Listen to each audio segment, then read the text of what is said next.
Hello, hello, hello, hello, everyone.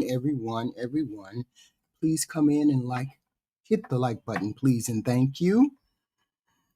This is our second day of the morning of Charlie Kirk, and we still have not gotten to who the murderer is.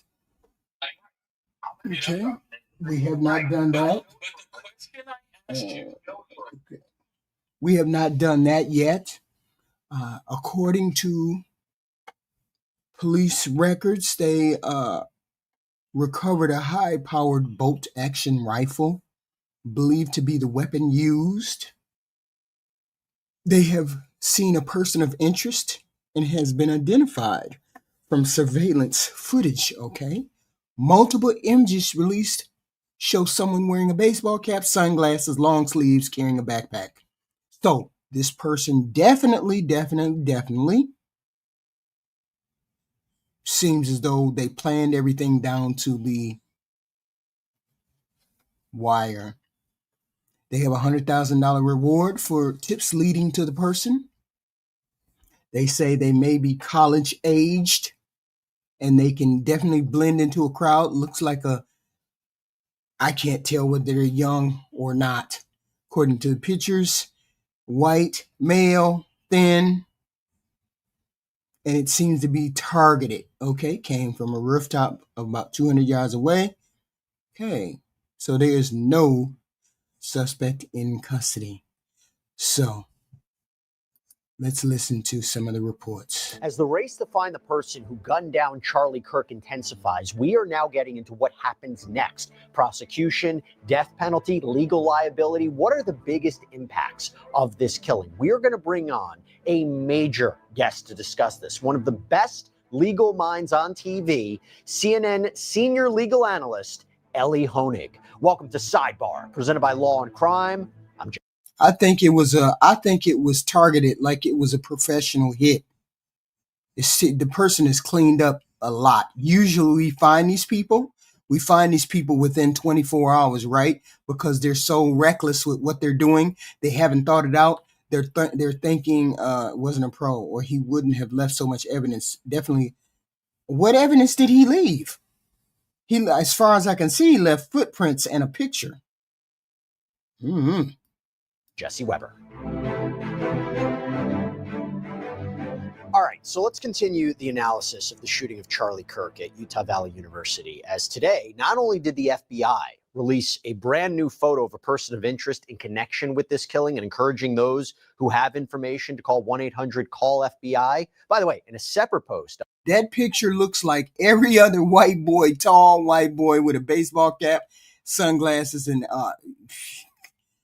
I couldn't pick him out of a lineup if they paid me $1 million. On X, the FBI announced the FBI is offering a reward of up to $100,000 for information leading to the identification and arrest of the individuals responsible for the murder of Charlie Kirk. Mr. Roger, you Utah Valley University in Orem, Utah. Contact 1-800-CALL-FBI. And not only that, but the FBI provided more information today in a press conference about the shooter's movements, about palm prints, about the recovered weapon, tips. I encourage everybody to go check out our episode that we just put out today. I interview former CIA and FBI agent Tracy Walder all about that, and has bits, by the way, from that press conference on there too. Really, really engaging. But the question now, what we want to talk about right now, is if and when they catch this shooter, what happens? Because actually there are a lot of potential impacts and legal impacts that we got to figure out. And I will tell you, it is shocking. It is shocking. What was supposed to be this outdoor public event attended by about 3,000 people. Oh, really? Ball sucks? You think so? That when he said great, then he got shot.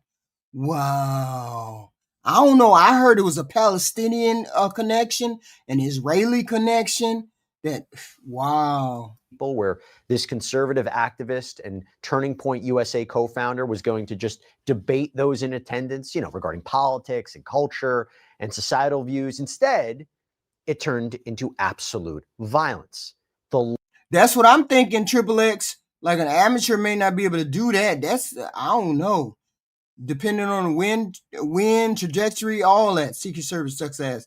Yeah, the last word he said before he was shot, he was talking about shootings. How ironic is that? Right. But the last thing he said was violence, and then he gets shot. Now these. Please don't show the picture. I can't do that. I have avoided any of the pictures, right? You can make that 130 yards as horseplay. I thought they said 200. You can make that shot with a musket. Wow. Horrible events that played out yesterday. It's still, I'm not going to lie to you, it's embedded in my head, especially if you watch those videos. It's probably in yours. Those videos that circulated online, they are very hard to shake. Ouch. And by the way, this comes from somebody who covers the evils of this world on a daily basis. I said this on social media yesterday, but just please think about Charlie Kirk's family. I've avoided Carl. I did too. I don't want to see that. I mean, people say it just looked like the light just went straight out his eyes. That's like wild. I can't even. Oof. I mean, wouldn't it be wild if it was like, well, I don't even want to start no conspiracy theory, but wouldn't it be wild if it was like a real live hit? Whoa. And friends who now have a new reality that victims, family members, we talk about it in every case that we cover. They now have. I wouldn't celebrate nobody's death. Nobody deserves that. Nobody deserves that in front of their wife, right? Nobody does. Wow. A new reality. It is a reality of pain, loss, and confusion. Please just think about them. And I say that because you also have to think about the impact that the legal consequences now will have for the family and friends of Charlie Kirk, right? A trial. At the time of this recording, law enforcement has not caught this shooter. But if and when they do, what happens next? How do you ensure a successful prosecution? What are they doing now? We're talking the death penalty. That's on the table potentially. 2 people were detained yesterday. What about them? Oh, and Utah Valley University, do they face some questions regarding security? CBS News report. Here's the question. Did he say anything negative about Israeli? Anything negative about Ukraine? Anything negative about Iran? Did he say anything negative about any kind of foreign entities that we could look at? Reporting that according to a university spokeswoman, that single shot through Charlie Kirk's neck that ended up killing him, that was fired from a nearby building 200 yards away. We heard from the FBI, who said that the shooter went to that roof. This is a building that houses student support services and resources. How was he able to get up there?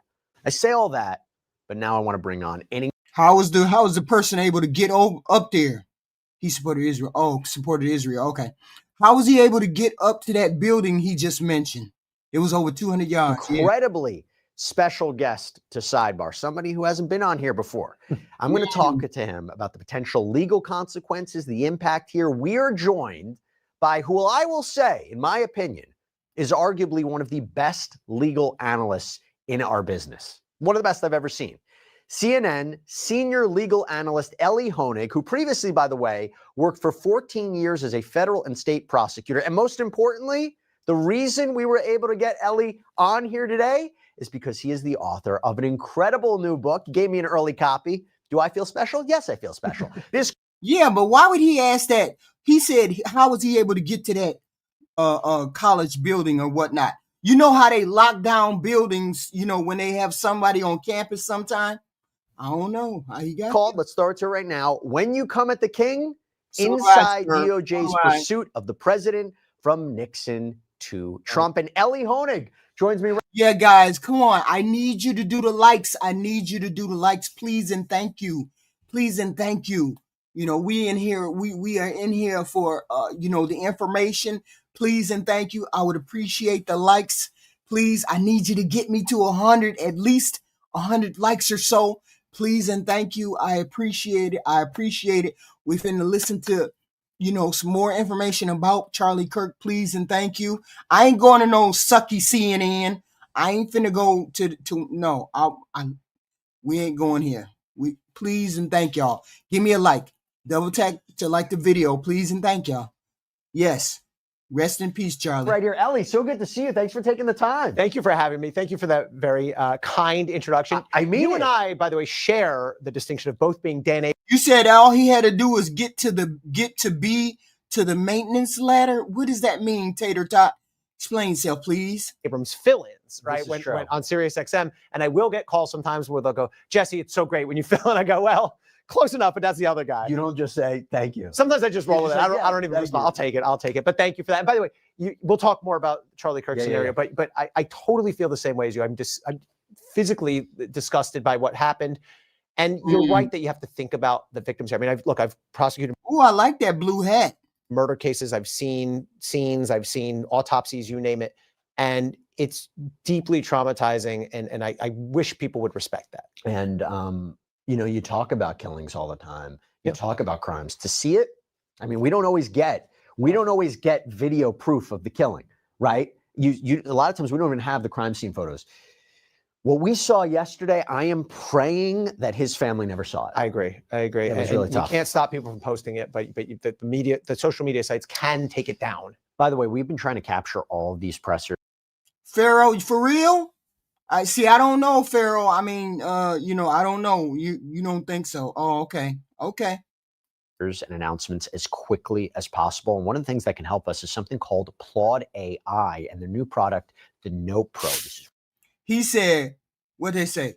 He means commercial buildings have riser rooms with permanent ladders that lead to roofs. Oh, okay. That lead to rooftops. He would have had to access this ladder or use his own extension ladder to reach the roof. So this was all the way calculated. He had to have scoped out the building. He had to have done all of that. That's wild.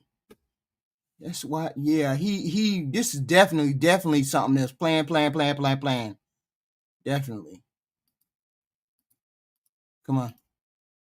Robert Mueller, Jack Smith, John Durham, Robert Hur, David Weiss. You talk about the importance of the special counsel office in general. Why did you write this book? So I love telling the stories, right? I've covered a few of these, right? Since everything from Mueller on, I've covered. And when I started talking to the actual participants, I was a prosecutor, like you said, for 14 years, and it brought me back. No, I don't speak in Ebonics. I know how to, but I don't. To that, but so much more, like talking to the actual Watergate prosecutors. What was happening in that office the Sunday morning after the Saturday night massacre? Talking to people on both sides of the Clinton-Ken story. Yeah, I tried to I tried to find those 3 kids. I mean, I tried to find it. I wanted to do something on those kids tomorrow. I mean, if you can put something in the chat, to help me find, some more information on them. Please and thank you, V. Please and thank you, V. If you hear me, I'm not sure if you hear me or not. Please and thank you. I wanted to do something on that. I almost weighed whether it was more important. Our case, talking to people who were involved in all those recent cases up to and including the Jack Smith case, it brought me back to being a prosecutor. And I love telling those. You guys please hit the like button, please and thank you, please. Stories, because A, I think they're just entertaining on their own. B, I think maybe I can contribute a little bit to history with new stuff that's in this book. But C, I think it tells us something about ourselves, who we are as a society, as a community, where our laws, where the sort of outer boundaries of our laws are, and how we go about what do we do when you have that intractable problem where you have to investigate the president. Where does it go from here? We have a very intelligent audience who is very interested in how investigations work, what is happening behind the scenes, prosecutorial decisions, the pressures. And so I think it's going to be really interesting for them. There is a section where you talk about why you named the book the way that you did, because of all the pressure and the danger that faces a special counsel. When we don't edge of what we call Rule 6E, like the grand jury secrecy rules. Maybe we even violate recommended criminal indictment. Or you start one chapter where it simply says, Jack Smith never had a chance. Now, what are the misconceptions that you want to clear up about a lot of this? What is like the main point of some of these topics? The only thing everyone was focused on, I'm reading his report going, but Joe Biden knew tapes. How do we go about it? Interrogating them? He goes, but the way he said that was so smarmy, I'm paraphrasing, that if this was. He said, check it out on PBS NewsHour. They saying all of y'all so desperate for something good that y'all talk about one issue over and over again until another tragedy happens and move on and forget about this. Well, this is not part of our family. Okay. I mean, he's a part of the, the public dialogue, but he's not a part of our family. We're not going to just mourn and mourn and mourn and mourn. Right. So, I mean, you can't get mad at us because Charlie Kirk is not our family. It was a jury trial. Charlie Kirk is somebody that's on the, somebody that was on the internet, from Turning Point USA, and he was a public figure. We're not just going to sit down and cry, right? That's all we can do is look at the next thing that comes down the pike and have sympathy and empathy for that. I don't understand why you would even say that, V. But thank you anyway. I mean, I would have appreciated some help with that, but okay, thank you. On Barnes & Noble, go to your local independent, whatever it may be. I would like a real copy of this because the manuscript you gave me fell apart. Okay, this is real, though. You gave me, the glue fell apart. Yeah, so that was the early stuff. Yeah, this is real. This holds together. It's not strong, empty pages. strong. It's strong. I'll sign it. Okay, so I hope everybody can go check it out. When You Come at the King by Ellie Honig. Okay, thank you. Now we have to talk about Charlie Kirk. Yes. So you talked to me about, it was one of the most graphic, disturbing things you've seen in quite some time. One of the first questions I had was, are prosecutors Pharaoh, what in the heck are you talking about? Boy, what's going on? getting involved at this point? Oh, yes. How does that work? So I imagine it might be the Utah County Attorney's Office, maybe the Salt Lake County District Attorney's Office. What are they doing right now? So first of all, yes, prosecutors are involved in this. And I'm sure both the state level prosecutors in Utah and the feds are. The reason I say is because there's been no arrest at the time. Right, right. Recording. But so you say, well, why would a prosecutor be involved? A couple things. You have to work with FBI agents on strategy. I mean, look, my way, I work with FBI agents every day. Right. And my approach was always, you are the point person on the investigation. I'm the point person in the courtroom, but we need to consult both ways. And so an FBI agent may say to you, okay, let's say hypothetically they find a car. What do we do? Do we need a warrant? Can we just get in there? Is there some exception to the warrant? Thank you. Either way, you're going to need to be consulted and brought in. Right. You need subpoenas. We have to subpoena the phone company, the cell site, the whatever. You have to, that comes from the prosecutor. So can somebody tell me the next two steps that would be good idea that maybe nobody thought of, a way in which to catch this killer? I know it'd be bizarre. I know it's weird, and we probably all don't have police background. But is there anybody else who could come up with some idea? What would you do if somebody said, hey, come up with an amazing idea to help catch this guy? What would you do? Put it in the chat, because I'm trying to figure it out. And you want to be involved because you want to make sure they're not making any mistakes when it comes to Miranda, for example, reading the person their rights, right? Well, wait a minute, hold on. I heard that there was a plane that left the state about 2 hours after that after the shooting. It was like something was a plane left 2 hours after the shooting, and they couldn't catch the plane, or wasn't able to do something. We have him. Well, he's talking, but he said something about a lawyer, but now he's in the back of the car. Can we keep talking to there's all these. That's a good one, RJ. Things that you would definitely need to be consulting with a prosecutor on. Are the attorneys on scene? Like, are they at the crime scene? If there's someone's brought in? No, what I'm saying is unusual methods. Unusual method. If you could come up with an unusual method to track this person down, if you could, what would that unusual method be? On just weird. Just think of it. Are they coming in now to do maybe potentially part of the interrogation? You could be. Yeah. I mean, look, if they have someone and they're holding them off site, high orange blast. Could definitely be brought there and drive there. But this is an interesting sort of federal state split. The feds, generally speaking, when I was at the U.S. Attorney's Office, it was like, you don't go to the crime scene. That's amateurish. All you can do is become a witness yourself. What if you see something, right? You don't want to make yourself a witness, then you're off the case. Right. State prosecutors tend more to go to the scene.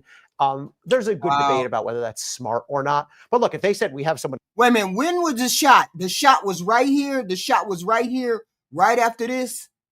Because they keep showing this same shot and they keep stealing right here. So it must have happened right here, right after this, when he started to answer questions, right at the beginning, like on the second question. That's wild. But in custody, we think this is the guy we're interrogating him. Come on out. Like, the person didn't even want him to get started. They didn't even want nobody to get comfortable. They wanted everybody to be scattering like rats and roaches 5 minutes after they got there. Why would anybody? That's wild. Wow. I would be there in a second. Right. So let's say there's an arrest. Yeah. Okay. What? You're right, Mexican bandit, I'm not. What happens next from the state level? I mean, what do you expect in terms of charges, processing, the criminal process? So I expect he will be charged both in the state of Utah and federally. Now, I was going to ask you that. Yeah, So, ordinarily, federal policy, written policy says, it's called something called the Pettit policy, named after an old case or something, says if the state authorities have already charged something, we generally, not always, but generally don't pile on with our own charges. Here, I think the interest is so high, the public interest, and given the things we've heard from DOJ and from the president, I fully expect to see both. Obviously, there will be murder charges. In the state of Utah, it's actually interesting. So it will be first degree, obviously premeditated. There's no self-defense. There's no heat of the moment type thing. But in order to get it up to the death penalty eligible level, you need an aggravating factor. And I was looking at those aggravating factors just yesterday. The one that I think probably applies most, a lot of it doesn't apply if you murder a law enforcement official, if you have multiple victims. But if in the course of killing somebody, you put other people in grave risk. And I think they'll argue anytime you fire a rifle into a car, you could hit more than one person. Bullet fragments can explode. So I think they're going to use that to get it that bump up to aggravated and make it death eligible. Mangione doing the same. I keep thinking that they going to make a mistake and go a little bit further and then show him jerking back, right? I don't want to see that. Same thing. Those prosecutors said the same thing, even though it was looked directly shot at, Brian Thompson. There was that nearby witness. Right. They said anytime you fire a weapon, there could be ricochet. Right. So I agree. I think that's probably what they'll do for aggravating. And the reason we talk about it is because Utah's Republican governor, Spencer Cox, said at a press You ignorant, Emmanuel. conference, we still have the death penalty. And by the way, if they do that, how does that complicate the case if it becomes a death penalty eligible case? So you have to go through a second layer. Well, let me talk state and then I'll talk federal. Sure. You always have to Please and thank y'all. Hit the like button. Please and thank you. Please and thank you. have a separate trial proceeding. So it's the only place where the jury actually sets the sentence in our system. So first, the jury will decide guilt or non-guilt. Let's assume they find him guilty. Then you would keep the same jury and you go, now we go into the penalty phase. And then it gets into aggravating circumstances, mitigating. Yeah, he does look kind of young, don't he? He looks like he could be, but see, the first picture, he looks really young. And then the second picture right here, he looks like he could be 25, 20, 30, maybe ish. Wow. I mean, he don't look just like no college kid. Circumstances, did he have a mental health condition? How premeditated, how gruesome was the act? And then the jury will decide yes or no on death or life in prison. So that's the signature page is at the gun range. But it also makes it longer. Certainly makes it longer. You know what? One thing it does, though, certainly in the federal system, it gives you what we call a death qualified jury. And this is an advantage for the prosecution. Defense lawyers hate this because think about it. And again, the same thing in the federal system. You would have to try him, get a guilty verdict, and then go into penalty phase. But when you're picking your jury, you have to ask them. But my thing is, somebody said that he was a college kid or looked like a college kid. Ain't no college kid that damn good with a gun, for one. Two, that person disappeared.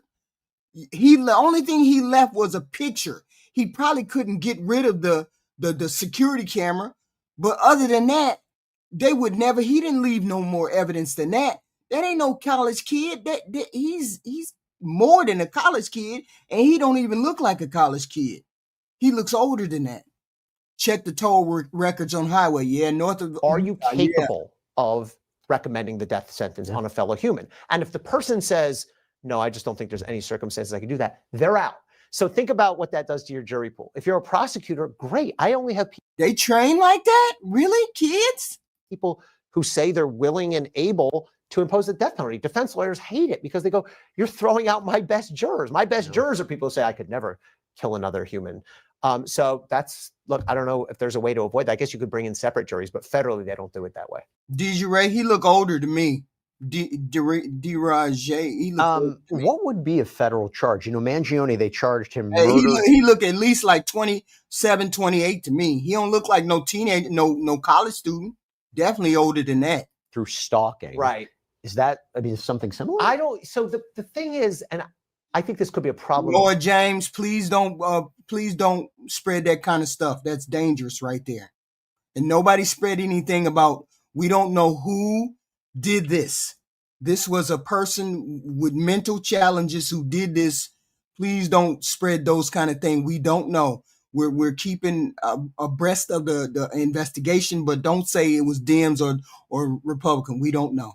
In the Mangione charge, stalking doesn't just mean you're stalking the guy, Right. Because I know exactly what you're going to say. Right. It means putting him in reasonable fear.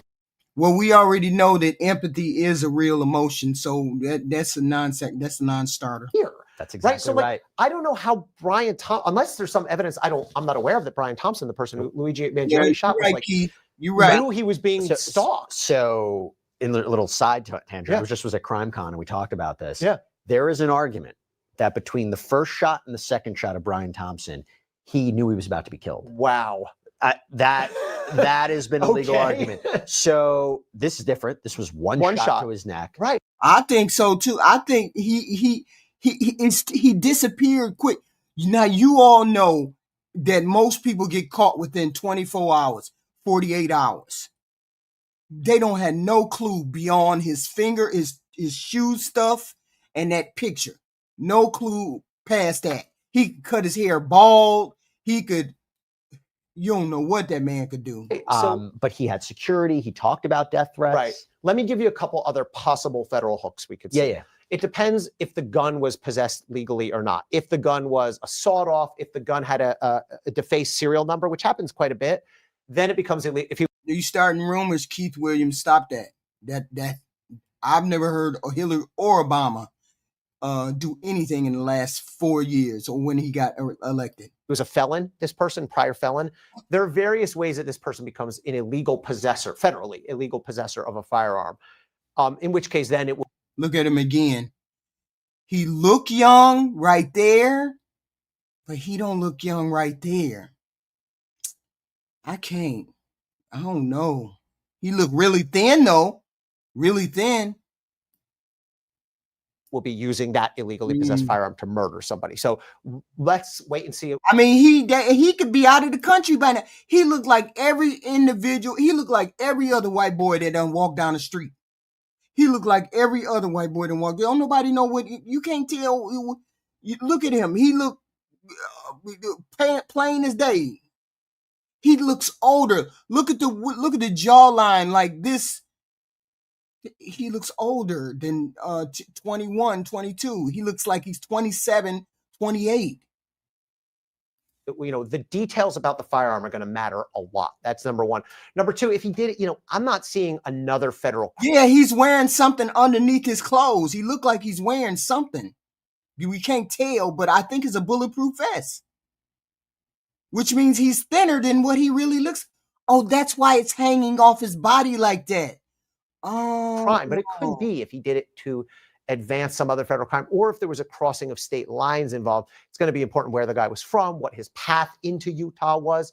That will determine whether we see federal charges. What do you make of what this prosecution could potentially look like? And it's a very difficult question that I'm asking you because we don't even know who the suspect is, what the motivations are. There was reporting about the bullets may have had engravings regarding anti-fascist comments or transgender comments. The Wall Street Journal reported that. So my question is, if Charlie had on a bulletproof vest, how did that person know Charlie had on a bulletproof vest before? So he knew. So he figured he had on a bulletproof vest. That's why he hit him right above the bulletproof vest in the neck. Ouch. But you have so many witnesses. Well, maybe witnesses to at least the crime, not necessarily the shooter. Yeah. So much different camera footage. As a prosecutor, I mean, how would you even begin to process a case like this and try to find the relevant evidence to prosecute? Right. It strikes me as most likely to be an identity type defense, right? I mean, once you conclude it's him, I can't imagine what the defense would be. No, I can't watch it. And yeah, you have to look, you need your surveillance video, but surveillance videos, we've seen it already. It could be any number of people, but it's going to be those forensics. It's going to be the ballistic matches, between the rifle and if there's shell casings, if they're able to recover any fragments. If there's one slug it's probably not going to be testable in any way. It probably shattered, into too many pieces. Right. But ballistics, if you can tie that gun to the person either through prints, through DNA, or even he might have purchased it in his own name. We don't know. Or somebody who we can tie to him might have purchased it. So look at the firearm itself. Look at forensics around the scene. If a piece of hair fell out, if he's wearing a hat, a glove, something like that, you're going to want to send those to the labs. And then, the visual ID. Charlie don't look like he got on no bulletproof vest. I mean, what kind of bulletproof vest? I mean, you see what I'm saying? Charlie don't look that big, but he had on a bulletproof vest too. Charlie did. He don't look like he got one on. It's like, right? If somebody can say, the best thing is if it's somebody who knows the person. It's less ideal if you go, I don't know this guy, but I saw him and he's that guy. It's better if you go, oh, I know that guy. He's John Smith. He lived on the dorm down the hall from me. Then your ID issues are much cleaner. By the way, just going back for a second, is there any charge that you've seen if it's a political assassination? So there are terrorism charges in a lot of state systems. If your motivation was to try to influence or terrify the public and public policy. Right. Which could. You think that this is not terrifying? All of these college-age kids see this man head halfway knocked off.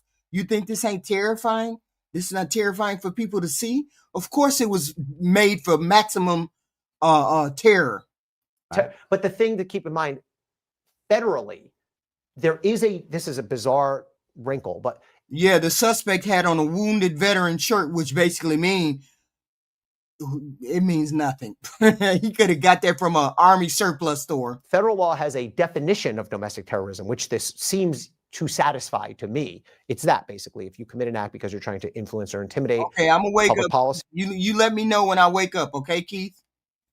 Bitch ass mother. And all that. The problem is there's no crime that goes with it. It's just the definition floating nowhere. There's no federal crime. It sounds crazy. There's no federal crime of domestic terrorism. You can Google it. You'll find a statute that says domestic terrorism is ABC, but there's not a crime that goes with it. So you're going to have to use one of those gun crimes or interstate crimes if you want a federal hook. By the way, this collection of evidence, you mentioned it before, right? So the firearm, the palm prints, the forearm prints, the shoe impressions, the surveillance footage. What are the legal issues that prosecutors face in to make sure that that evidence is collected properly, that it is not contaminated in any way, but also that it can be properly introduced as evidence at a trial? Yeah, so number one is you have to maintain the authenticity, the security, and the chain of custody of it, right? You can't just have law enforcement officers like kicking it around. You have to make sure whoever finds a piece of evidence, preserves it as is, photographically, video now, takes it into custody without contaminating it, right, with the proper precautions. And, this is like nuts and bolts stuff, but it's important, right? Seals it off, signs the bag, right? You would typically initial or sign right on the evidence bag. If you're going to transfer custody from the Utah State Police over to the FBI, that has to be documented. You have to be able to take every piece of evidence and trace it from the courtroom back to the ground or the roof where it was found, right? You have to make sure that's all locked in. You also want to make sure that everything that is seized constitutionally. So let's say, for example, they get. You guys, please hit the like button. Hit the like button coming in and out. Please, I would appreciate that. Okay, we I need the engagement, please, and thank you. I would appreciate it. I appreciate it. We're doing this interview. We run through this evidence and investigation right along with each other. So we're learning something new. It's so many people that can come up with ideas and whatnot, and I want to hear your ideas. I want to find out what the hell is going on. Why somebody would do that to that young man. He's only 31 years old. He had a family. He had children. He had a wife. Come on. An address on this guy, you want to have a warrant. I guarantee you they already have a warrant mostly written out, a search warrant written out. Because there's some argument that you could go into an apartment, like let's say you get an address on an apartment, that you could go in on some sort of exception. No, I'm not really smart. I'm just empathetic. An emergency, exigency, whatever. But why risk it? You will have a judge. If I'm prosecuting this case, I will have the on-duty judge. I will have his number ready. He will know that I might call him at any moment. And I have every piece of that warrant written except for, just whatever I need to fill in, right? But I would have the basics already laid out, on September, whatever it was, 11th. Was it 11th? Yeah, 10th, September 10th, at whatever time this happened. I would have it all. It would be in a document, ready to just fill in what I needed. You get a warrant. You better cross your T's, dot your I's, belt, suspenders, every one of those expressions you can think of. Yes. Can you imagine if they did something and it was violated the Fourth Amendment? If they did a search that was unlawful and lost a piece of evidence, if they interrogated him in a way that violated his Fifth Amendment rights, it would be disastrous. That's why I always say in these very high profile cases, and particularly in cases where there is so much. Why would Lucifer 666? Why would CIA order the hit? Please explain. Why was it a professional hit, and why would the CIA order it? I'd love to hear your theory. Go ahead. Evidence against a criminal defendant. It may take a little extra time, and I always only thing of Charlie Kirks I watched was the thing you sent me in the email. That's the only thing I've ever seen of Charlie Kirk. Say for those crimes, like the ones that are the most high profile, you have to be even more careful. Prosecutors have to ensure that they are doing everything they're supposed to do, because the worst thing that would happen is, let's say they get a conviction, it's overturned, or case is thrown out. I mean, what do you say to the victim's family? It happens. It happens sometimes. Yeah. People lose cases on those technicalities. It should be in every case, but in particularly a high profile one. Yeah, of course. Yeah, you have to make sure that you are completely buttoned up. And again, err on the side of safety. Do the right thing. And by the way, while we're at it, may I criticize Kash Patel for a moment? I was going to ask you about that. So there why are we criticizing Kash Patel? Because he came out there and made that statement before. He said, we got somebody in custody, and all of a sudden he didn't have nobody in custody. Yeah, he got a little ahead of himself. Yeah. But I know they were anxious. Yeah. Just a lot of confusion, I think, is the best way to say it, because but you know what? There was reporting about. You got to remember, that's what his main contact in Utah reported to him. Mm-hmm. Because when he got word, Kash Patel wasn't there. They're stationed in D.C. Each state has a main field office. Mm-hmm. The main FBI field agent supervisor for Utah reported that they probably had somebody, which they initially did, even though they let him go. That's why they had to rescind it. Oh, okay. Yeah, but that's why they came out and said it, you know? Yeah. Person of interest who had been identified, right? That's what we're talking about, this photo. There was talk about a subject being taken into custody. Yeah, I see you got a lot of weirdos over here. That's what FBI Director Kash Patel had mentioned. There is a distinction between person of interest and subject. Oh, that's the guy. I mean, the communication through X yesterday seemed to suggest they got the killer. I saw it, and I think whoever I was with, I don't want to say, but whoever I was with, I just went, "You're wrong for that." That's what I thought. Yeah, and then however many minutes later, whoops, you cannot. What was that? Well, it was an F up. It was an amateur. It is right there. There is an obligation in a case like this to keep the media, the public informed, right? People recognize that, whether it's the governor or the state police. Yeah, but we recognize the inexperience of that, right? The inexperience of it. So the whole point is you got to have a little bit more experience. You got to be a little bit more discerning. What's up, Ty Pro? Y'all only up here for a minute. Oh, hey, HQ, we ain't trying to bust the groove now. Go ahead with your bad self. What's up, Ty? Dang, that's how you feel, right? She flexing. That's it. No, it's just this different platform. That's all. Give me your thoughts and then go back down. Oh, well, shoot. Okay, go ahead, Ty. Were you going to play what I sent you? Out of curiosity. You said what? Were you planning on playing what I sent you? No. Okay, you just kind of doing a recap on what's going on. Right. I'm just trying to figure out if anybody has any more information, and to run the sidebar from Law and Crime to find out, did they find out any more information? Nobody seems to have any more information other than what we had earlier today. They haven't caught the dude. Why y'all ain't caught the dude? And it's 24 HQ. Yeah. Me and Project was talking about that in the chat. Likely with this being a planned professional hit, somebody was already waiting. He probably jumped in the back of somebody's SUV or trunk, and they drove him out of that state.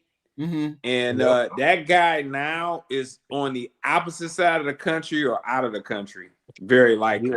If they haven't gotten him by now, he's somewhere on the opposite side of the country where nobody's doing a manhunt, or he's already out of the country. Yeah. Yeah, they if he don't, especially if he don't live in Utah, if he's not from Utah, which he probably not, because anybody could have seen that that's where he was going to be at, and this is a needle in a haystack. It wasn't no cameras that caught him for real.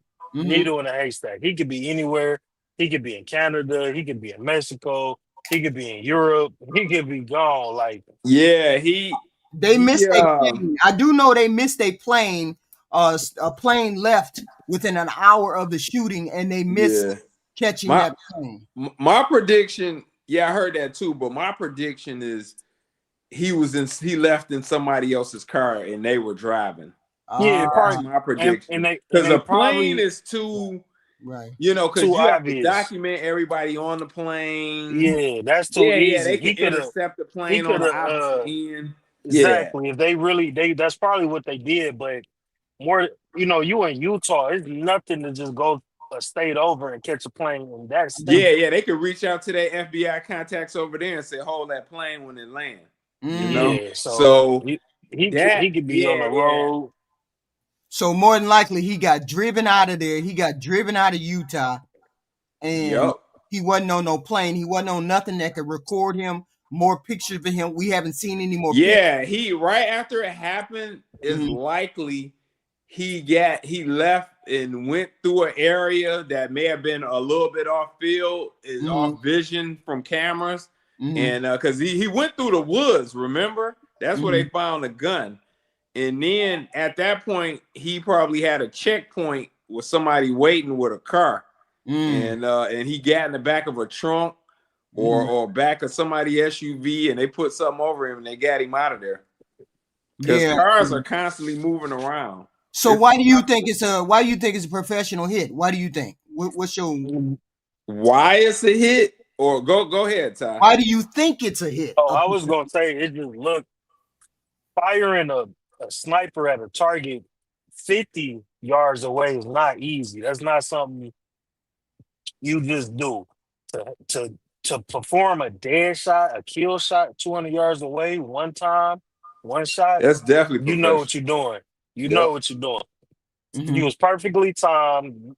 Not even to get away without anybody catching him. I mean, he had a very this was strategic planned plan. Out. So thus it's a professional hit. Because they would have caught the guy by now. If it was a college student or some just raging, angry, emotional person, they would have been too sloppy to get away this smooth. This was emotional based, would have been too sloppy. This was focus based. And I wanted to ask you, HQ, what do you think the ramifications? We know that the social media going crazy, everybody, anything divisive come up, everybody go crazy, attack each other. But with the president being on this campaign, with pushing ICE into different communities, I mean, not ICE, the National Guard into different communities. Right. He on his way to Chicago. Did you watch what he had to say about it? Because he was he blamed it on the left. You know what I'm saying? Political terrorism on the left. That's normal. That's normal for him to blame the left. So my question would be, with the militarization of, like, the country is being militarized against each other right now. Right. Now we got this. Now his direct enemies, basically, it kind of seems like he's taking that he's coupling that with the assassination attempt on his life, and he's making it seem like the left are basically terrorists in this country. What would you, if you not to get too conspiratorial? No, but what do you think some of the ramifications for this will come down, besides trying to just catch the assassin? See, I heard the president. I only heard snippets of it. I didn't hear the total speech, but what I did hear chilled me, because then I heard someone say it's a concentrated campaign to demonize the left. Fine and dandy if you don't get along with the left, but you cannot demonize every person that is a left-leaning person because this happened to Charlie Kirk. The honest to God truth is there have been 30 plus attempt assassinations since early 2000 or 30 years back. And 19 of those have been Republican based. Someone who was Republican did it. 5 of them were Democratic based, and the rest were random people. So it's not a matter of the left going after the right, but you cannot tell people that because they have their own thought process. I looked it up today. It's only 5 of Democrats who did the shooting, and it's 19 from the Republican side. So who is the one who has the campaign against the other side?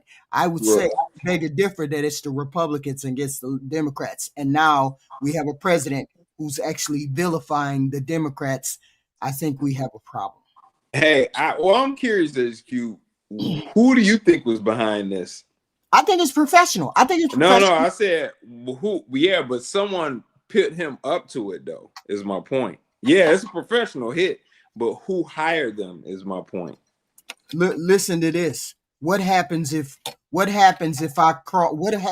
I make something happen for the greater good? For the greater good, I make something happen. The day before, the same type of situation happened before, kind of an inside job to get permission. You know, I don't know what anniversary it was today, but 9/11. This was I don't know what year it's been, but that was an inside job. I'm pretty sure we can all agree on that, to go and start a war against some people for basically common interest, and to also heighten security on America's land. People leave that out a lot. They don't. They leave out the fact that not only did we start a war to get resources, we turned America's safety levels. But I would remember as a kid, I was a child, that I'd be coming home, my mom turning on the news. Okay, the threat level is yellow, orange. Don't check the mail, it might be anthrax. So that gave a lot of hold on, Typro. Hey, Praise Land. You want me to help you out the front door? You didn't have to come into my house. You know that, right? You didn't have to come into my house, right? Thank you. I ain't looking at the chat, but I know Project Leroy doing pretty good with kicking people out too. I'm sorry. Yeah. Pharaoh is spamming the chat. Y'all might have to See, all right. So let me finish what I was saying. So basically, I say all of that to say, you know, this country, that's not the only time this country, you know, sometimes it's collateral damage. We're going to do something to advance some stuff. You know, a lot of these terms and agreements on our cell phones, a lot of these surveillance type of situations and cameras everywhere, that came from 9/11. Right. TSA, all of that. So I looked at, when I heard Trump's speech and how he was so quick to vilify Democrats, because I think that was so unhealthy for the country. You everybody's president. You're not just the people who support you president. Right. So when you say, and that's just the type of way that he is when it comes to people who don't agree with him. So when you quick to point out, this was those guys, they want to delete us, you know what you could do to your fan base. Your fan base go and do dumb shit like raid Capitol. So when you put that out there, that you blatantly say you think that the left are and he named his assassination, Charlie Kirk, the World Health leader dude in New York, he named all of these people as one, like there's some type of, you know, terrorism against Republicans. Right. And I really was like, when I seen that, it was like ding, ding, ding. Yeah, he called it in. That's why we're not gonna ever catch this dude. He called it in. Allegedly, conspiracy. These are just my thoughts. I am high on shrooms. I believe that he somewhere. This wasn't no outside. This wasn't just a random person who did this. I don't shooters. No, it's definitely It not. definitely That wasn't guy, no that young random. guy was paid millions to do that. HQ because he got out of there too smooth. They had it set up, and he was promised millions, and he probably had a healthy advance too. He probably got some type of He probably got a villa set up in another country. All of this is already set his up. His family is good because there's not a chance. It's a chance he could have made it. He could have not made it out there. Yeah. And it's funny that they never arrest these type of guys in these situations. Nope. They're either deleted on scene or you never catch them. Yeah, so, that's how it happens, man. Remember, Jack Ruby shot Lee Harvey Oswald, right? Before they could get him in for questioning, man. Right. They got him for that. Let me read the super chat. V Sheesh, $2. It was fake. Charlie just posted saying he said, V shit, you crazy. V Shish. After that video, he said that. Really? That's yeah, crazy. I saw it. I mean, it almost scared me. His brother said it was chilling. It was almost scary what he was saying. They want to pin it on a liberal. Look, I'm not going to no extreme, either one or the other. I'm not going to one extreme. But I do know this wasn't just no random person off the street who did this. He had help. Whatever happened, it was a setup. It was a setup. Charlie's name had been added to a list. Andrew Tate came out and said he's on that list. And 911, right? 9/11 on 9/11. Maybe he couldn't get Charlie on 9/11, and he could only get him on 9/10 to remind us of the 9/11 debacle in 2001, to remind us of that. Maybe this was the reason why he wasn't going to have some outing on the 11th, so they did it on the 10th. This was planned. Whatever this was planned. I don't think that nobody on the left or the right, there's just a regular person had a reason to do this to him, because people that are go ahead, Ty. Go ahead. I'm gonna make it quick. If it was just like somebody who disagreed with what he said, you would have seen what we would have seen play out is somebody in that crowd up a gun on him and self-sacrifice themselves to get that shot off on him. This was professional, and it was agenda-based. This is to trigger something. They picked him because getting him out the way is going to make the agenda, whatever that agenda is, a lot easier for. It's clearly somebody on the right's agenda. It's going to make a lot of people accept it. Like, okay, this was a reason why we should be able to do this, and the people are going to go for it now. That's it, bro. Listen to this. This person knew that they was going to get away. They didn't plan to stay there and then break. No, it was an escape plan set up. Escape plan already set up to get that person wherever they were going to get that person to get him out. It was a running, never be caught. Yeah, it was a running car. Right. It was probably multiple running cars waiting. Where did he know to run? If it was a student, he knew where to go. He had the map. He had already been planning the route he was going to take and where to meet that car. And how did that? He asked the question when the show came on. How did he get up in that building? What was the building? Well, I'm gonna say this: as somebody who's attended college, is building getting in like when the campus is open, even for summer school, it's not unusual for buildings to just be open. I've been in buildings and just leaned on doors and stuff, and doors are just open. So campuses are open for the most part. Yeah. Unless it's like a holiday, then it might be like completely locked down.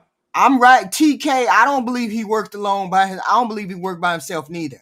Oh, no. This was a multi-person game plan. Money's been transferred. And that boy, if they don't, he's likely out of the country is my prediction at this point. Wouldn't that just be so chilling, so creepy? If they never find anybody, they never find who it was. We don't have a whiff of who it was. I'm sure that they're good. They're good. I say this, as for why it happened, the RFK said it best. Progress is a nice word, but change is its motivator. And change has its enemies. Right. What they had going with Turning Point. Turning Point had some level of influence in Trump's first election when Charlie Kirk was really getting that off the ground. But this last election, it was almost like having two ground games. They ran a lot of interference for the right in Trump, and was a huge reason Trump got reelected. Yes. So the way he was attacking college campuses and young people, if they would have really kept their foot to the floor like they was doing, because they ain't let up. They already got Trump reelected, and they still out there in the field. Right. If they would have kept this up and kept going, and they don't do anything, because there's no Democratic equivalent to Turning Point. Right. So you give that another 5 to 10 years, you've been looked up, and the Democrats may not have been won in 3 or 4 elections. Then the party's irrelevant. But see, here's the thing: you have Trump. Trump is an imperfect agent. He's an that's true. But it comes down to you got that JD Vance right there. Right. I get that. But here's the thing, HQ. It's about the agenda and who's Turning Point supporting. Right. It could be a new candidate after Trump, and it's not Vance. If he's a solid guy and ain't nothing crazy about him, and then Turning Point's pushing him, again, he's got a dual ground game. So he's got an extra person on the court. So you're playing 7 against 5 people, and you'll look up, and they don't do anything about that. 5 to 10 years from now, they'll be like the Democrats ain't won in 4 times, 3 or 4 times. The party's irrelevant. I know. Yeah, the party's irrelevant at that point. After they lost 3 times in a row, they're relevant.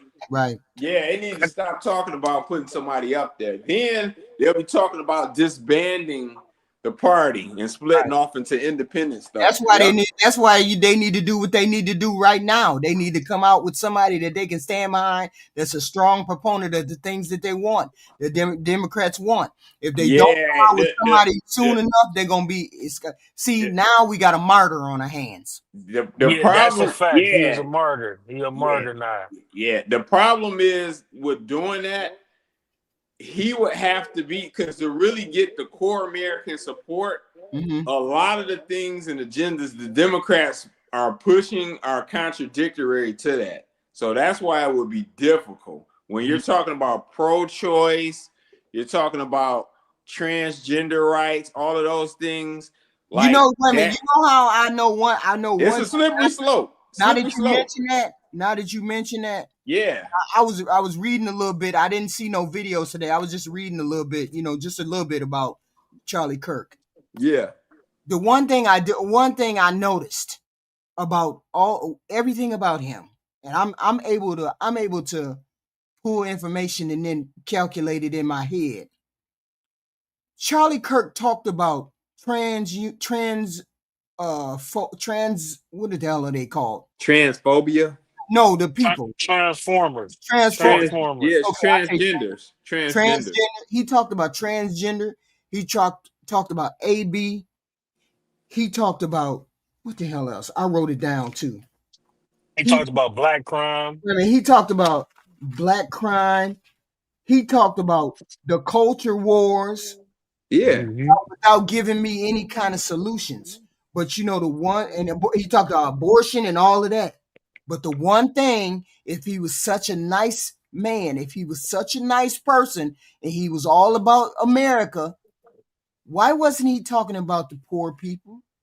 Why wasn't he talking about homeless? Because you already know why. Why wasn't he talking about the homeless vets? Why wasn't he talking about Medicare for all? Why wasn't he talking about? You have to remember, Charlie was from money. Yeah. No. So, making sure homeless and not on the street. I'm gonna tell you the reason, baby. Hold on. Go ahead. This is a human thing.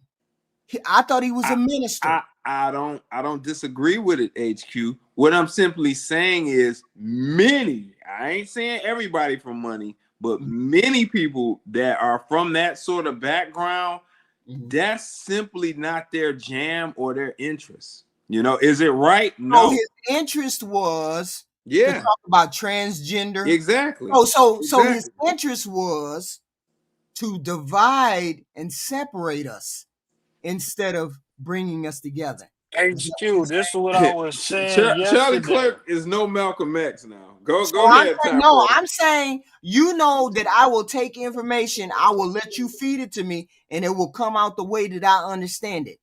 If he was the good person that everybody said he was for America, blah, blah, blah, blah, blah, blah.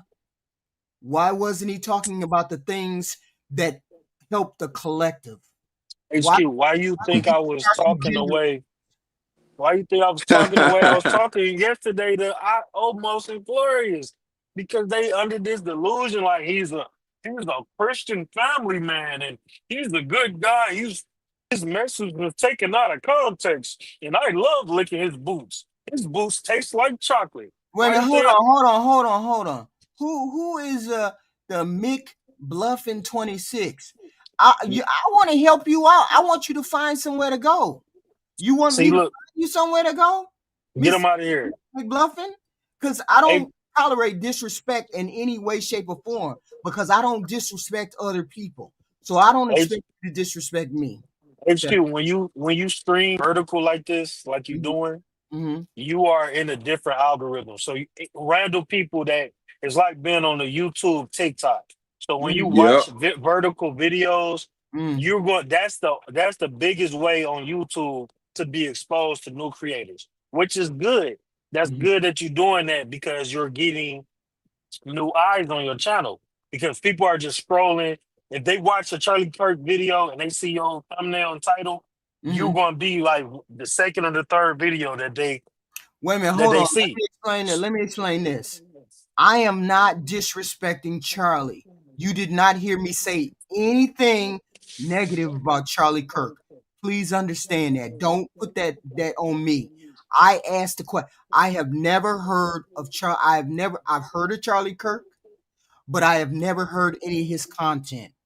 I went to some of the pages today and people were talking. I really wasn't listening. I was just listening, in the back of my mind.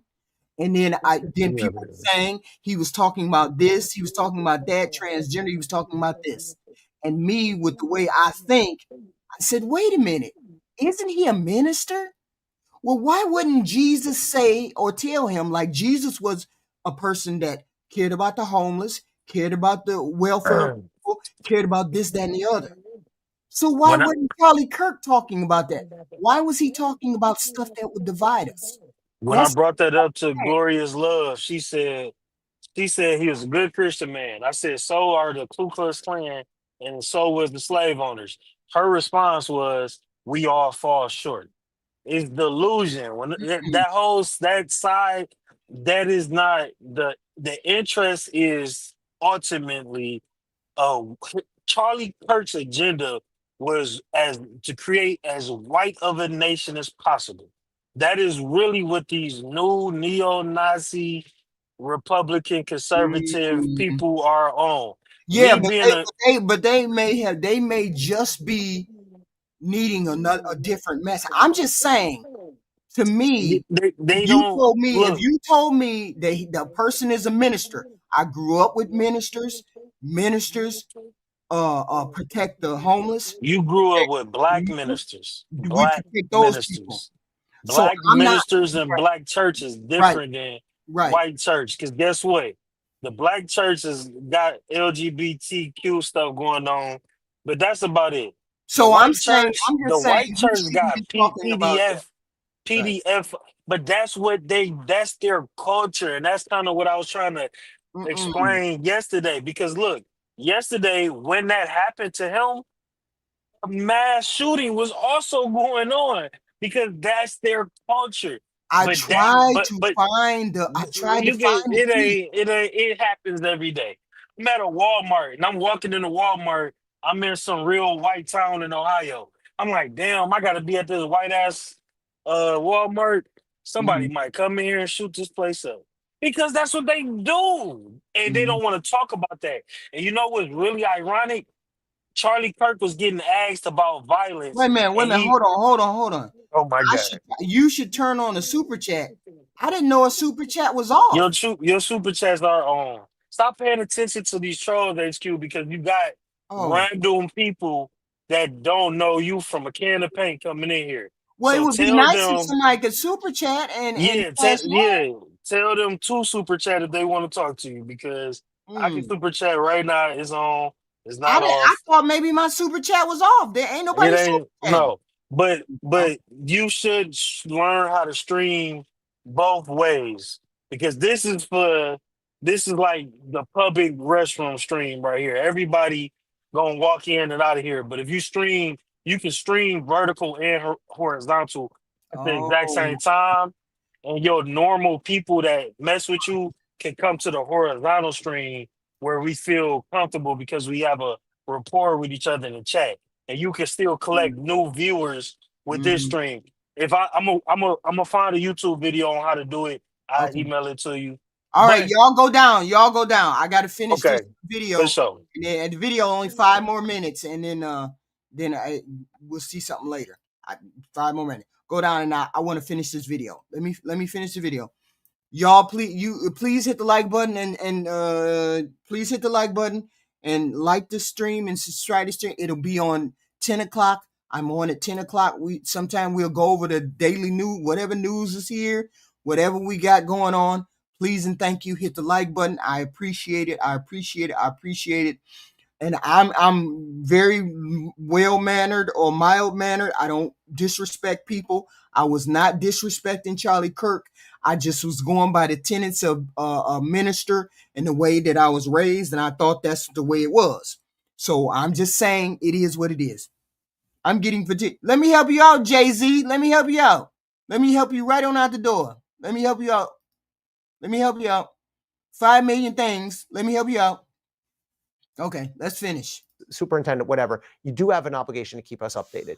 But you can't get out ahead of yourself like that. That is the nightmare scenario where you basically tell people we got the guy and then you didn't. Like, that is just, look, Kash Patel, it's a rookie move by Kash Patel. He's never worked in law enforcement. I think he was maybe a local prosecutor or defender or something. But briefly. wasn't the message interesting? It was not like we have the killer or we I have the didn't know suspect, that we have the you could subject. turn Yeah, on but and off super right. chat. Subject is a technical term Yeah. to some extent. I mean, it usually means in DOJ, if federally, when Kash Patel is federal, it means a person who we are potentially going. I think it was professional. I think it was professional. I'm almost afraid to think that maybe it was somebody from Palestine or some weird way out of the ordinary. I don't know, but it don't look like no regular person, no regular Democrat or no regular Republican did this. It just don't seem like that it was only that somebody that simple. It just don't. To indict. It's like target, subject, and then just witness. So it's that middle class. But you can't even put something like nobody in the general public is going to make that That could be true, distinction. You just can't say anything until you know you have the guy. You've covered these cases all the time. Do you feel confident that they are going to find this suspected shooter? Because $100,000. You know what? I thought. You know what? This is what I meant to ask. I forgot. I thought that when people have famous people come and speak, that they supposed to have a surrounding border of security where people can't get in. I thought there was or maybe that 200 yards was too far out. I don't know. I do think they're going to find him, and here's why. So yesterday when this happened, I said there's 3 things they need, at least one, and hopefully all 3 of them in order to get this guy. Gun stuff, gun, ammo, shell casings, anything like that. Right. So ballistics is number 1, vehicle is number 2. I don't think they have that yet, and an image is number 3. So they have ballistics and they have an image. They have to know who this guy is. I'm sure they know who he is. I'm sure they're at his home. I'm sure they're at his, if he's a college student, as we've seen some reporting, at his dorm. I'm sure they're talking to everybody who knows him. I think given those two things, they will almost certainly find him. But I was nervous because there's a scenario where they don't have, look, it's one shot probably. If he scoops up his spent shell casing, gets out of there, takes the firearm with him, let's say they don't have a surveillance, they don't know what vehicle, or maybe he doesn't use a vehicle, maybe he runs somewhere. Like, you want me to help you out, Allie? Are you talking to me? Or you want me to help you out? Because there's 500 billion places you could be. Please get there.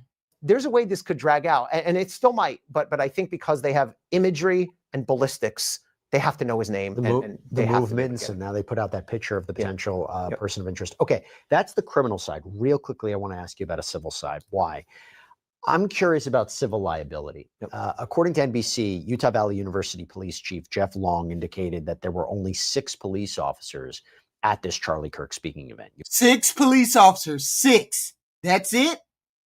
You had 3,000 people, remember?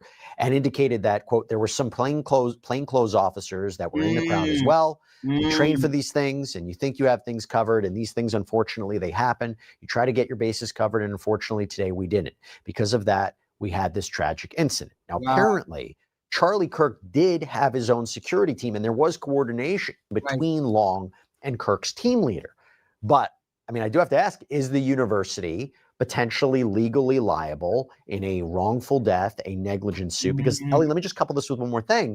There has been reporting that the security there may have been lax. You had an attendee named Tyler McGettigan who told NBC News he was surprised that he wasn't asked to go through security to get in, that while you needed a ticket for the event, he said he didn't need it to get to the actual area where Charlie Kirk was speaking. Quote, no one checked the barcode or the QR code. There was no checkpoint to get in. It was literally anyone could walk in if they wanted. There was other reporting that there were no metal detectors posted outside of the event. So let's start right there. If that is true, and that was what was going on, does the university suffer any kind of liability? So it's interesting. At first, we were talking about the local police department. Security was lax? Wow. I mean, you have 3,000 people and you only got 6 security, or from the police department or from the FBI, wherever they were from. You only had 6 of them, and then you had Charlie's guys. So you probably had like 12 guys, and that's it? Wow. You're not going to be able to sue a police department for negligence, right? That there's civil immunity, all that. The university could, for sure, for negligence, for failure to take due care. One complicating factor, though, is the university will probably argue none of that mattered. There's no but for. If the guy was a shooter outside whatever the perimeter was, 200 yards away, yes, he did. Whether they check codes or for the actual crowd, doesn't end up leading to this actual killing. There might be an argument, though, that they were negligent in not setting up a broader perimeter. In however this kid gets up to the roof, we don't know that. So, yeah, I mean, look, it wouldn't at all shock me to see lawsuits. People can bring lawsuits. Maybe this is a long-term thing, y'all.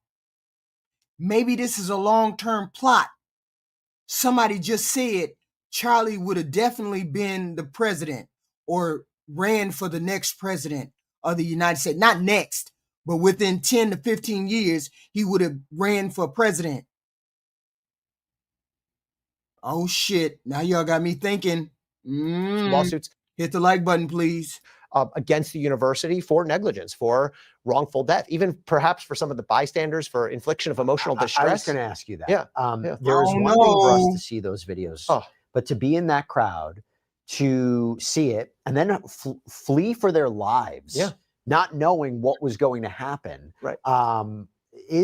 Do any of those people have a legitimate, valid legal claim for, let's say, intentional or negligent infliction of emotional distress? It would have to be negligent. Presumably, nobody intended for this to happen. But yeah, I think we could see that. We could see a class action. We could see a group bonding deal. A lot of times these cases just end up settling out. I mean, if you're a university, you're going to go to trial. You know what I mean, against these people who were in attendance. So there are some important civil cases that could come out of this as well. Obviously, the criminal is first and foremost in mind, and I don't know. Let's just pray they get this kid quick. I keep calling him kid. He looks young, but this guy. Yeah, but quickly. Well, they said that this person was able to like ingratiate themselves into the college community pretty easily. Listen, Ellie Honig, thank you so much for coming on. I kind of want you to write another book just so you can be able to come back on here. I will come back regardless of the book. I promise. It's a blast. But it is great. I started reading it. It's a really, really good read. If you're interested in prosecutions, investigations, how it works behind the scenes, a little bit of mix of politics and law too. Ellie Honig, such a pleasure. Thank you so much. I appreciate it. Great. And that is all we have for you right now. That's wild. You never know what. I just thought of something. Somebody in the chat said it could have been they knew he was going to run for president at some particular time. He led a very wholesome life, wife, kids, XYZ, XYZ. I know he did say 1964 Civil Rights Act was an abomination. And this is another thing I thought about. Right? And I'm just going to say this one little thing. It's another thing I thought about. Let me see. And this is in regards to Charlie Kirk. He said something. Somebody just reminded me, okay? They just reminded me of it. And I just want to say this one thing because I wrote it down. Okay? Don't get mad at me. I wrote this down. Okay? Well, we have this political violence, okay, since it's been happening since like way, the most extreme, it has become so pervasive since 2017. Okay. I can wrote. We saw it explode since 2017. We had a political shift 2017, not just in leadership, but in the tone that we have had around this country. The guardrails that we had, that we held back, the extreme behavior has been held back with, those are gone. Those have been weakened. Now we got anger, division, hostility, pouring over into everyday life, okay?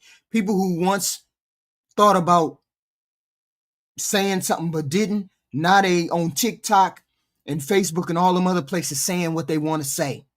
The threats that we once had and we wouldn't have known nothing about, now we know. Okay, a big part of this came into being because of Donald Trump and his rise to power. Whether people loved him or despised him or hated that man, no one could deny the style of leadership was unlike anything that we have seen in this country. And I don't care what you say and how you say it. He spoke without filters. He attacks his opponents, and he thrives on that kind of conflict. You should have seen the press conference that he had yesterday. The left, he kept saying the left, the left, the left. Why is it that he's trying to make it seem as though the left did this and you don't know? We can help you out. Gary. We can help you out. Why is it that he's beating on the drum as though the left did this? For a lot of y'all, Trump talking the way he did was like a whole new breath of fresh air, okay? But the country as a whole, this has unleashed something that we do not want on this community, on this country. His words gave license. Yeah, I can help you out, sir. I can help you out. Okay? Those words gave license to a new kind of politics. Ones where hostility, name-calling, violence, and threats became a part of the everyday conversation. This was ushered in because of this tone of the politics, and the person that introduced the tone of these politics was Donald Trump. This tone was not harmless. when the most powerful office in the land treats his political rivals as opponents, like Trump did, like he said yesterday, that attitude trickles down and people start to get behind it. It tells groups and people and bad people that they don't need to compromise or debate or have a come to the idea with a table with ideas. They only want to destroy. You should have seen all of the people online. The left, the left, the left, the left. And once politics become destructive, violence becomes not only possible, but inevitable, which we are seeing. Trump didn't invent political violence, but he normalized it on a level of anger and confrontation that changed our political culture. No, we don't cheer violence. Nobody cheers violence. Rallies where he encouraged chants of lock her up, lock her up, lock her up, lock her up, or where he dismissed violent behavior as no big deal. Do you know that he never said one word about those people, that lady and her husband who got killed? Did anybody hear him say anything about that lady and her husband got killed by that man? Not one word. You all didn't hear the stats I gave. You didn't hear what I said. Over 30 plus acts of violence in 30 years. 19 of those were from a Republican fanatic. 5 were from a Democrat. Trump heralded or ushered in this violent rhetoric. Trump did. We didn't have this kind of violent rhetoric until that person came into play. I'm going to need you all to be smart. I'm going to need you all to start reading. I'm going to need you all to start doing research. Yeah, I know. Right? This is directly in line with hate speech. Hate speech isn't simply being rude or politically incorrect. Hate speech is when entire groups of people are painted as villains, like the left, criminals, threats to the nation. When immigrants are called invaders, poisoning the blood. People just don't get insulted. They get dehumanized. This is where we're at right now. And once a group is dehumanized, hurting them, shooting them, snipering them becomes easier to justify. Words are very powerful, people. A man hears day after day that immigrants are stealing jobs and shit like that, flooding the country with bad blood. Suddenly he feels justified in buying a gun.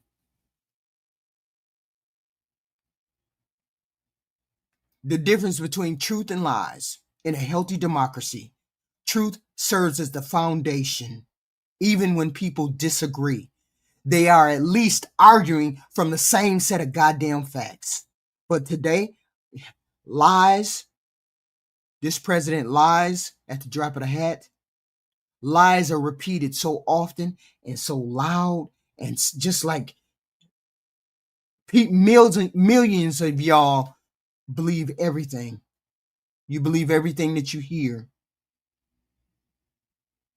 The danger isn't about people being misinformed. It's the fact that you all refuse to do research and figure out. The danger is the entire political identities are built on bullshit and false narratives.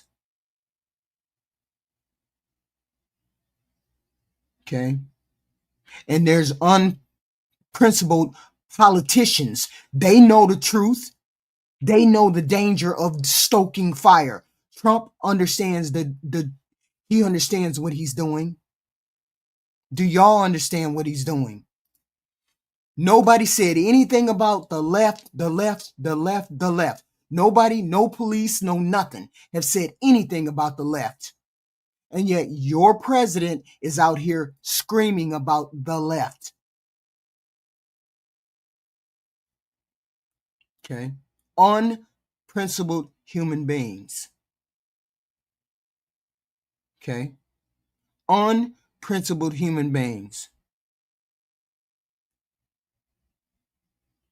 And this is where we are at. And then there's the killing of Charlie. That's an example of how far our political violence has come. I can agree or disagree with Charlie. It don't matter. He was a family man. He had followers and he had a voice on the national stage. To be killed because of politics, to have his life end as a part of some joy, storm of anger is a tragedy, and we should all be wary. It shows us that political violence is not just theory, it's fact. It claims real lives around here. Turning Point USA. I guess he had many debates. I saw him he had many debates, according to people. Apparently it was a patriotic movement. I don't know. I had never heard of it really. Fighting for conservative values, but not all of us are conservative. And just because we're not conservative doesn't make us demonic. To a lot of people, it was a patriotic organization, like I said, but to others, it was a dangerous organization spreading misinformation and intolerance. And then somebody asked me today, and I'm going to end with this. Somebody said to me, Charlie Kirk wasn't a racist.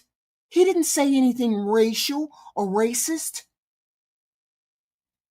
I said, you know how it takes flour, soil, water, seeds, and all of those kind of things to make a plant grow? If you take away the water and you take away the dirt and you take away all the essential things that a plant needs to grow, it will wither and die.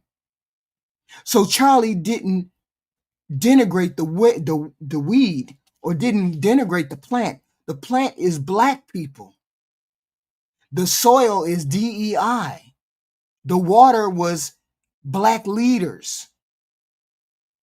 Charlie decided that he was going to dismantle the steps and dismantle the building blocks of the black community so he could make it seem not legitimate. But if you don't know you don't know or understand what he was doing, because I know most of you don't understand.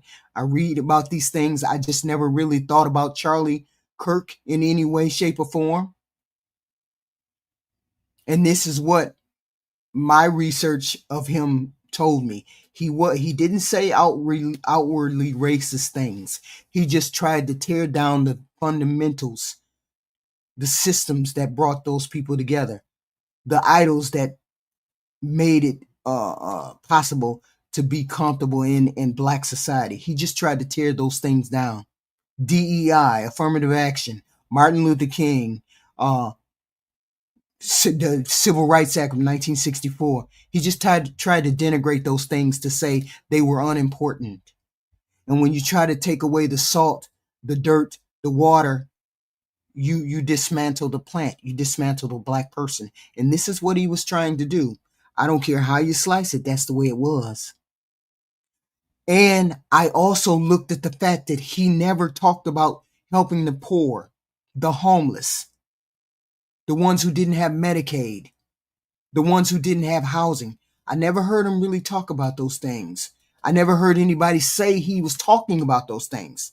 I always heard people say on the outskirts, because I was always on the outskirts of listening, He was talking about trans people, talking about DEI, or talking about any number of those things.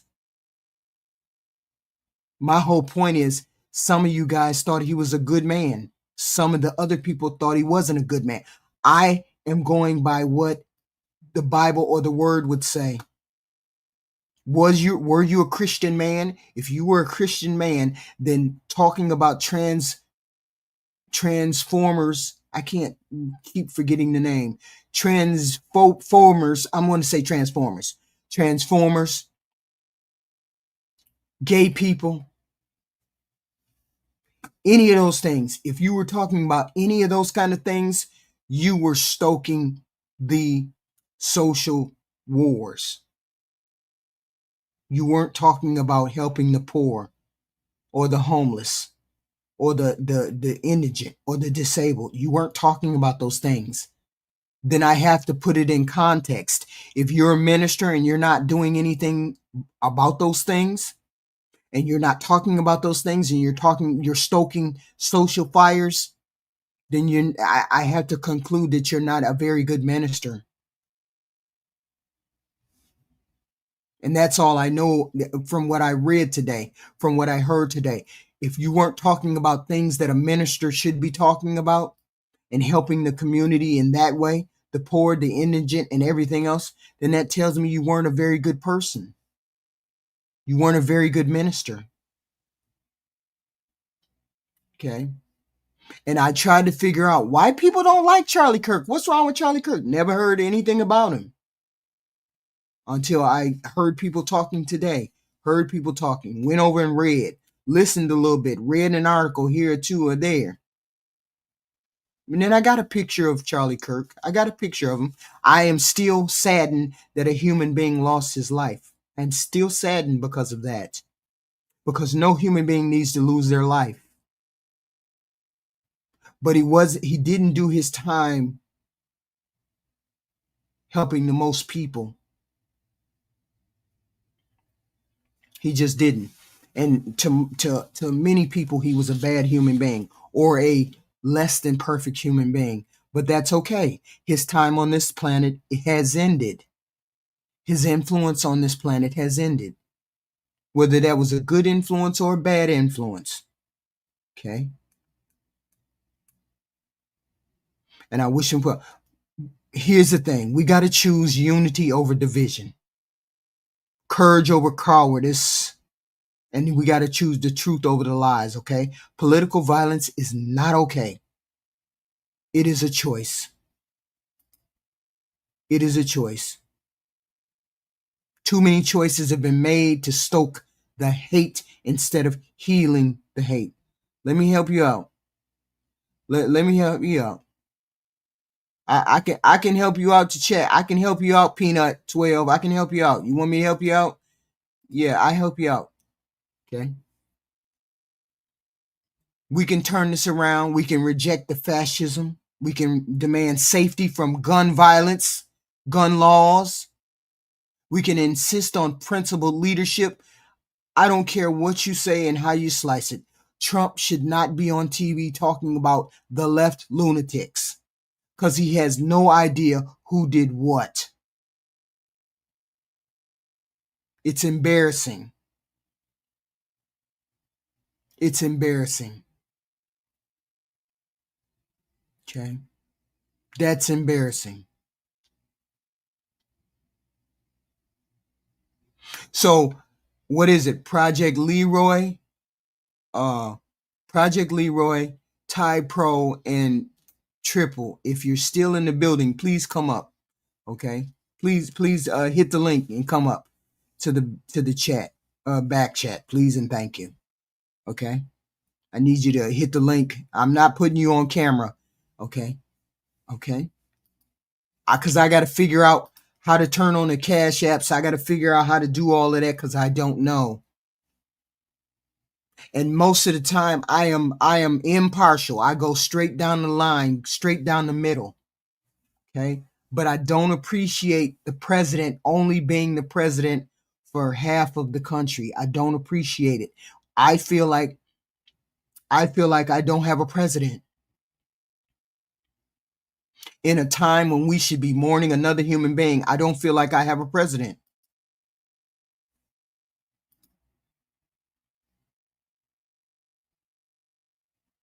Okay? I just don't feel like I have a president.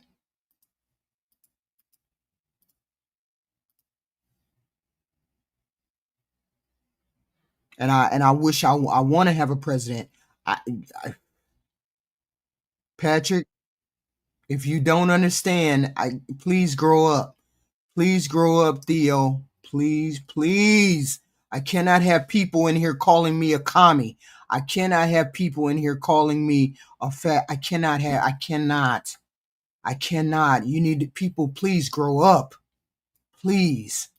I cannot with y'all. We got to have some kind of discourse. We got to have some reasonableness. We cannot have people. I cannot with you. Okay? I told you, I can't. I don't know how to turn on the super chat stuff. I don't know how to do that. Okay, hold on. HQ. Mm-hmm. Your channel HQ reacts. Super chats are on. Your other channel is not monetized, so they can't super chat. If you are on the Wives and Wounds channel and you would like to send HQ a super chat, you need to come over to the HQ Reacts channel and you can super chat. Anybody that is in the Wives and Wounds channel chat, that page is not monetized. Please come over to the HQ Reacts channel to send super chats. HQ, if you want to drop your link to HQ Reacts in that Wife and Wounds channel, they'll be able to come over here and super chat you. Okay, how do I get to that channel? If you made me or Project Leroy a mod, we'd be able to go over there and do that. You definitely should make Project Leroy. Project Leroy is a mod. We not mods on the Wife and Wounds channel. Oh, okay. So we can't time nobody else over there. They over there running amok. And like I said, I didn't know. When you vertical, you inviting everybody up in here. So you know, I just went vertical. I mean, because it was more convenient to do the vertical. I had no idea. I ain't had no idea. It's the floodgates. You gonna get everybody all in the darkest. It's like being it's like you just pulled up to a dark alley and was like, hey y'all, I got chocolate chip cookies and $100 bills, and everybody in that alley just ran over. So there's some good people that I've seen come over though. And shout out to all the new people keeping it respectful. Please double tap the screen to like the video, no matter what channel you are on. If you are on the channel that's not monetized, come over to HQ Reacts. You will be able to send a super chat, but it must be respectful or HQ won't read it. Okay. And then I made Project Leroy. He is a managing moderator. He's a moderator because I gave him. He's a great mod on a lot of big channels. Okay. I gave him a wrench, so he's a managing moderator type. For sure. And see, it's weird trying to find yours because I can't find yours. It won't. You trying to make me a mod over on the Wife and Wounds? Yeah. Okay, what you need me to do? You need me to go over there and put my name in the chat? Yeah, you got to do that. All right, okay. I got you right now. Okay. So I thank you all for coming through.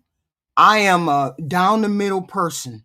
I don't want to start any kind of rumors. I don't want to start any kind of goofy anything. I just like to have conversations at 10 o'clock at night. Any wilding out, anything that goes on 10 o'clock at night. That's the type of person I don't want to be political. I don't want to be none of that. I want to be true crime. Now, if we can talk about true crime and leave the politics out of it, we would be amazing.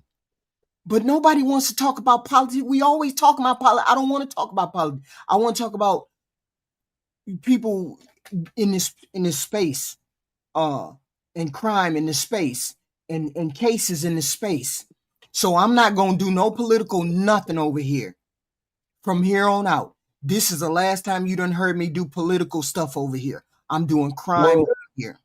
This was crime, though. It just kind of intercepted because of who it was. But this was a big crime case. This was probably the most high-profile deletion of the year for sure, right?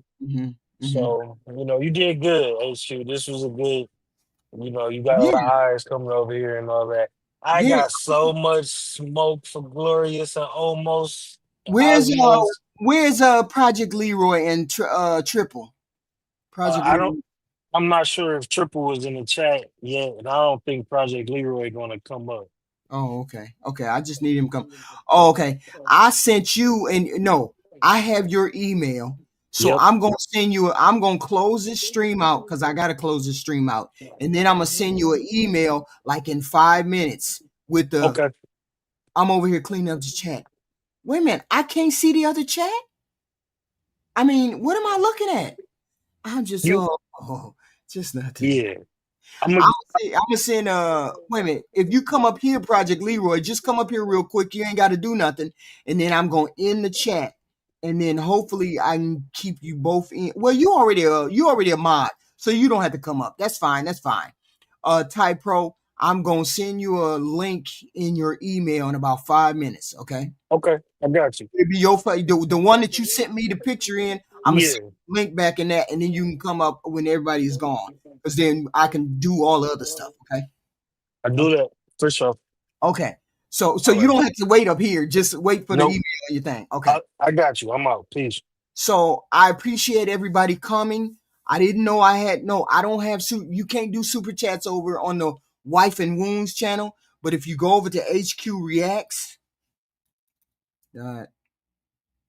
youtube.com/@HQ